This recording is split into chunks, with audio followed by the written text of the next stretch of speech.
আফগানিস্তান থেকে পাকিস্তানমুখী নদীতে বাঁধ তৈরি ও পানি প্রবাহ সীমিত করার পরিকল্পনা করেছে তালেবান সরকার। দেশটির সর্বোচ্চ নেতা মোল্লা হায়বাতুল্লাহ আখুনজাদা পাকিস্তানমুখী কুনার নদীর উপর যত দ্রুত সম্ভব একটি বাঁধ নির্মাণের নির্দেশ দিয়েছেন। সম্প্রতি আফগানিস্তান ও পাকিস্তান সীমান্তে রক্তক্ষয়ী সংঘর্ষের পর কাতার ও তুরস্কের মধ্যস্থতায় দুই দেশ তাৎক্ষণিক যুদ্ধবিরতিতে সম্মত হয়। তবে নতুন এই বাঁধ নির্মাণ পরিকল্পনা আবারও দুই দেশের সম্পর্কে উত্তেজনা বাড়াতে পারে।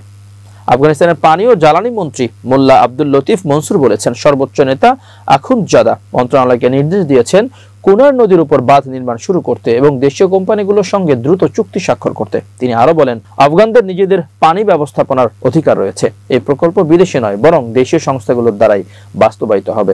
480 কিলোমিটার দীর্ঘ কুনার নদীটি আফগানিস্তানের উত্তর পূর্বাঞ্চলের হিন্দুকুশ পর্বতমালা থেকে উৎপন্ন হয়ে নাঙ্গারহার প্রদেশের মধ্য দিয়ে প্রবাহিত হয়ে পাকিস্তানের খাইবার পাখতুনখোয়ায় প্রবেশ করেছে। সেখানে এটি জালালাবাদের কাছে কাবুল নদীর সঙ্গে মিলিত হয়। পাকিস্তানের কুনার নদীকে চিত্রাল নদী নামে ডাকা হয়। কাবুল নদী, যার সঙ্গে কুনার মিলিত হয়, আফগানিস্তান ও পাকিস্তানের মধ্যে সবচেয়ে বৃহৎ আন্তঃসীমান্ত নদী। এটি পাকিস্তানের অ্যাটক এলাকায় গিয়ে সিন্ধু নদে মিলিত হয়, যা দেশটির বিশেষ করে খাইবার পাখতুনখোয়া প্রদেশের সেচ ও পানি সরবরাহ ব্যবস্থার প্রধান উৎস।